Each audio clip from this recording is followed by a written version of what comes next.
Saudara dokter kandungan di Garut, Jawa Barat, Syafril Firdaus akhirnya ditetapkan sebagai tersangka atas pelecehan seksual pada seorang pasien.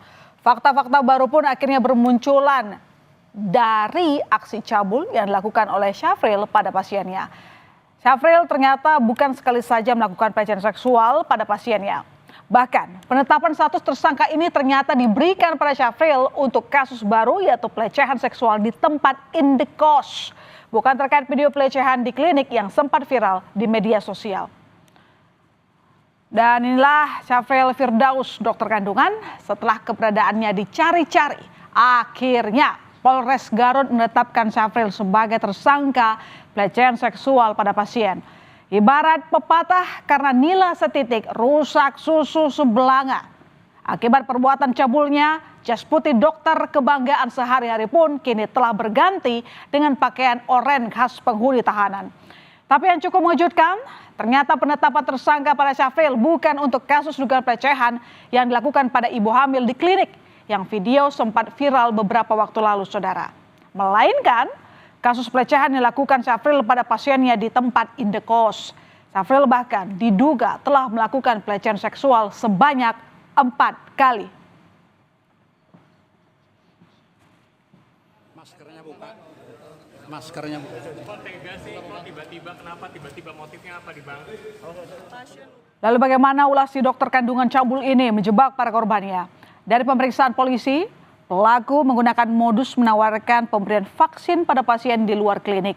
Kasus ini bermula saat salah satu korban berkonsultasi masalah kesehatan pada pelaku pada 22 Maret 2025. Pelaku kemudian menawarkan suntikan vaksin dengan sejumlah biaya, saudara, yang dilakukan di rumah korban. Korban pun setuju dengan tawaran ini. Pada 24 Maret, pelaku dengan menggunakan ojek datang ke rumah korban untuk memberikan vaksin. Beralasan tak membawa kendaraan, pelaku kemudian meminta korban untuk mengantarkannya pulang ke tempat indekos. Di rumah indekos milik pelaku inilah pelecehan seksual pada korban pun terjadi. Dalam hal ini dokter yang dikunjungi menawarkan untuk kunjungan praktek di tempat kediaman korban.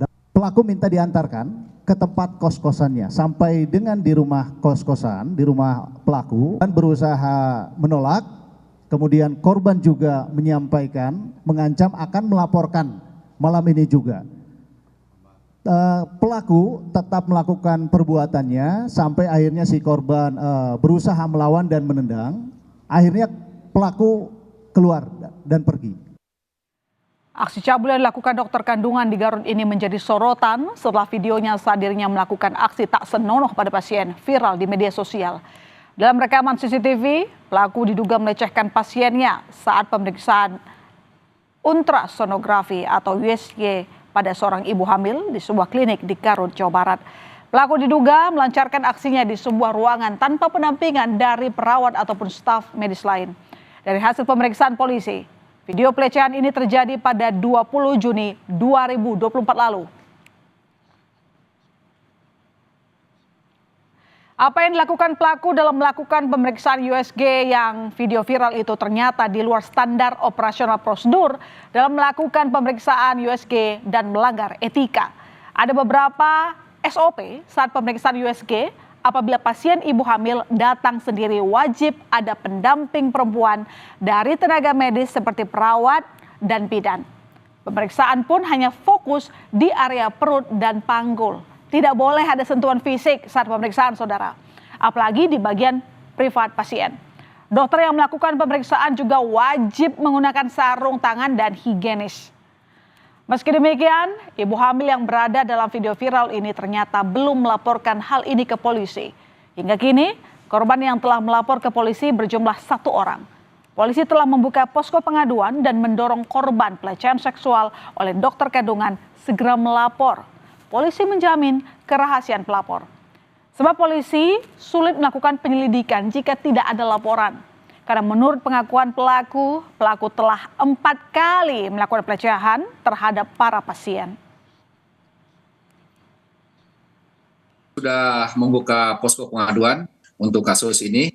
Silakan kepada yang menjadi korban untuk segera melaporkan ke Polres Garut rahasia kami jamin, kami lindungi untuk para korban ini dengan maksimal, dan kami juga membuka layanan melalui WA dengan nomor 081 113 404040.